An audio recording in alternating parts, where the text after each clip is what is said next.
दो हिंदुस्तान बन रहे हैं, एक अमीरों का हिंदुस्तान और दूसरा गरीबों का हिंदुस्तान।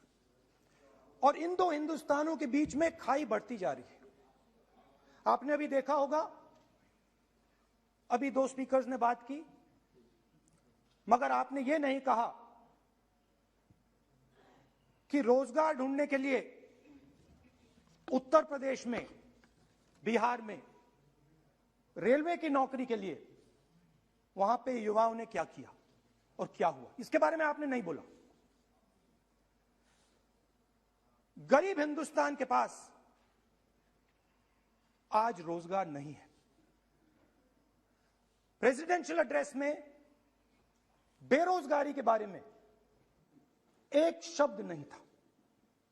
और पूरे हिंदुस्तान में आज हिंदुस्तान का युवा रोजगार ढूंढ रहा है। हर स्टेट में, उत्तर प्रदेश, बिहार, सब जगह हिंदुस्तान का युवा एक ही चीज मांग रहा है, रोजगार हमें दे दो। और आपकी सरकार नहीं दे पा रही। आपको मैं आंकड़ा देना चाहता हूं। इस पिछले साल 3 करोड़ युवा रोजगार खोए हैं। आप बात करते हो रोजगार देने की। 2021 में 3 करोड़ युवा रोजगार खोए हैं। 50 साल से सबसे ज्यादा बेरोजगारी आज हिंदुस्तान में है। आपने मेक इन इंडिया की बात की, स्टार्टअप इंडिया की बात की, मगर जो रोजगार हमें, हमारे युवाओं को मिलना चाहिए, वो नहीं मिला। और जो था वो गायब हो गया। और ये सच्चाई है, और इस सच्चाई को आप ही पहचानते हो, क्योंकि आपने भी अपने भाषणों में रोजगार के बारे में कुछ नहीं कहा। कितना रोजगार पैदा किया गया है, किस प्रकार किया गया है, उसके बारे में आपने नहीं बोला। और आप बोल भी नहीं पाएंगे, क्योंकि अगर आप बोलेंगे तो हिंदुस्तान का युवा आपकी ओर देख के कहेगा कि ये मजाक कर रहे हैं। तो ये स्थिति पैदा कैसे हुई? ये दो हिंदुस्तान पैदा कैसे हुए?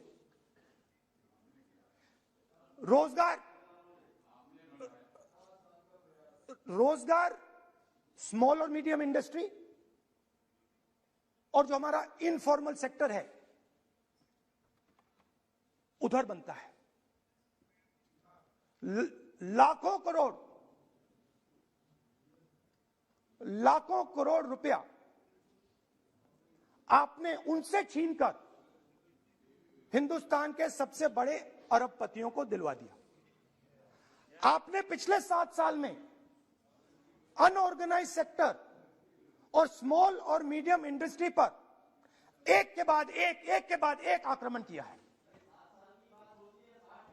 7 की कर रहा हूं मैं, 60 की भी करूंगा मैं अपने भाषण में अंत में 60 साल की बात करूंगा आपको खुश करने के लिए। आप ठहर जाइए। मगर असंगठित जो सेक्टर है उस पर आपने आक्रमण किया। कैसे किया? नोटबंदी,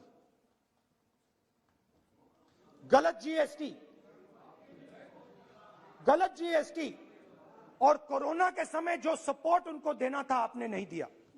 नतीजा क्या हुआ? नतीजा यह हुआ कि आज 84% हिंदुस्तान के लोगों की आमदनी घटी है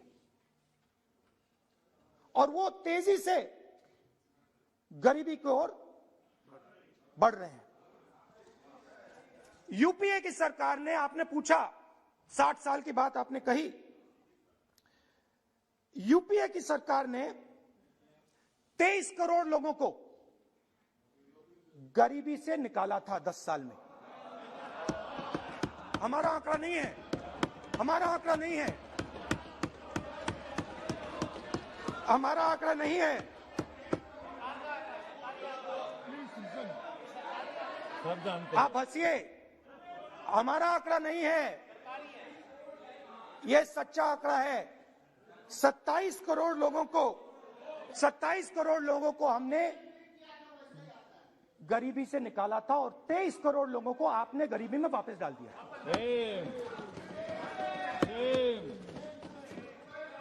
same.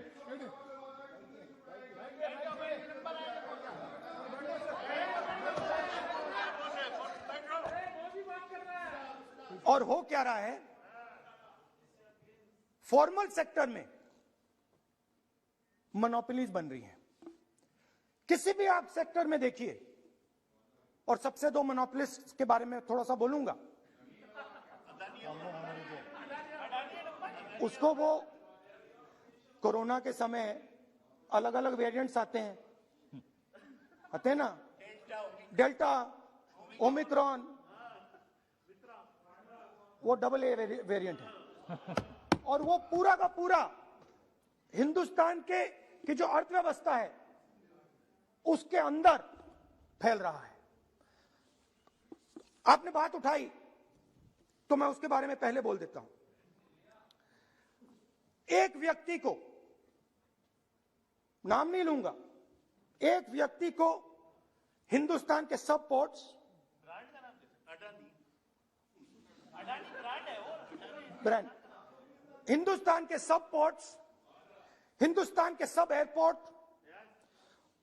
Power, transmission, mining, green energy, gas distribution, edible oil, जो भी हिंदुस्तान में होता है उधर अदानी जी दिखाई देते हैं।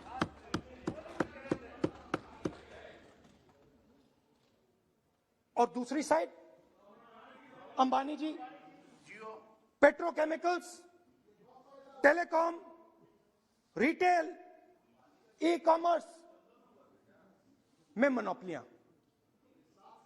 तो पूरा का पूरा धन जो है चुने हुए लोगों के हाथ में जा रहा है। और आपने जो असंगठित सेक्टर को खत्म किया, देखिए अगर आप इनफॉर्मल सेक्टर को खत्म कर देते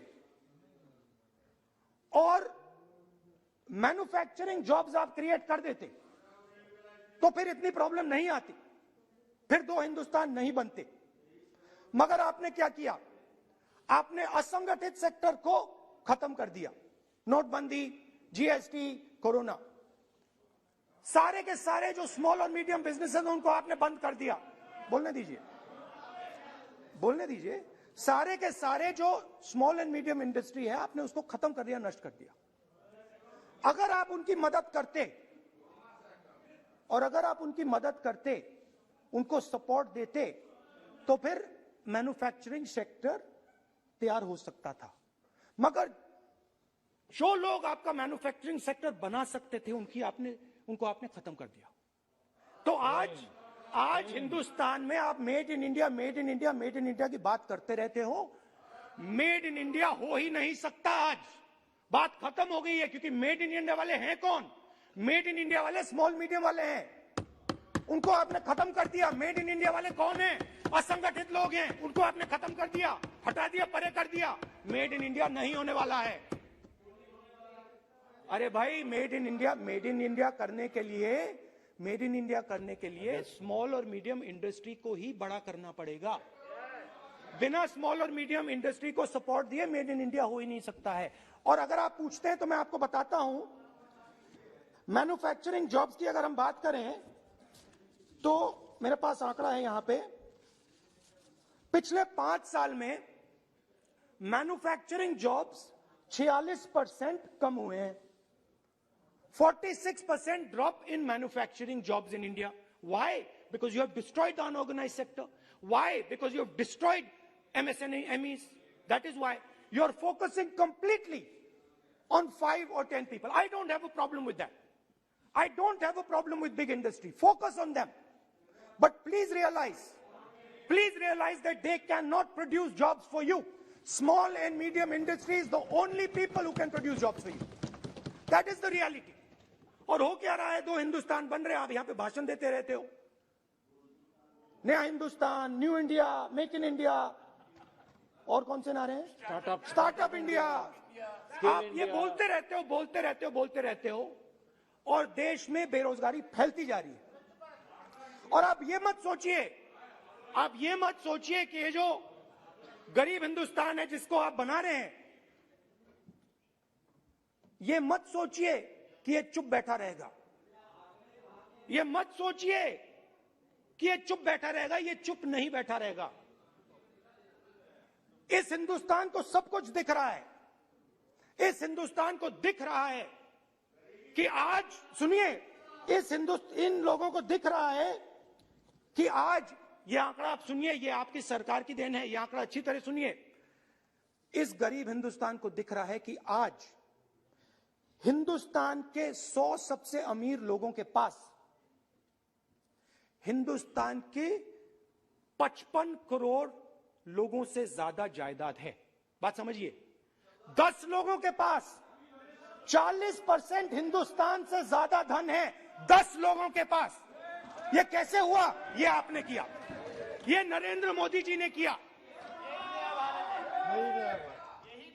और तो मैं आपको एक सुझाव देता हूं, प्रधानमंत्री जी को आपको सुझाव देता हूं, ये जो दो आप हिंदुस्तान आप बना रहे हैं, इन दो हिंदुस्तानों को जोड़ने का काम जल्दी से शुरू कीजिए। स्मॉल एंड मीडियम इंडस्ट्रीज की मदद करना शुरू कीजिए। जो हमारे बेरोजगार युवाएं हैं उनकी मदद कीजिए। और ये जो आप पूरा का पूरा धन इन्हीं 5-10 लोगों को दे रहे हो, क्योंकि ये आपकी मार्केटिंग करते हैं, आपको टीवी, व्हाट्सएप, फेसबुक पे लगाते हैं, ये काम आप बंद कीजिए, नहीं तो देश का नुकसान होगा। आपका नहीं, देश का नुकसान होगा। तो पहला मेरा सुझाव यह है। नंबर 2 और नंबर 3 भी है, अभी आएगा वो। और वो जो आपने 60 साल की बात कही थी, वो नंबर 3 में आएगा।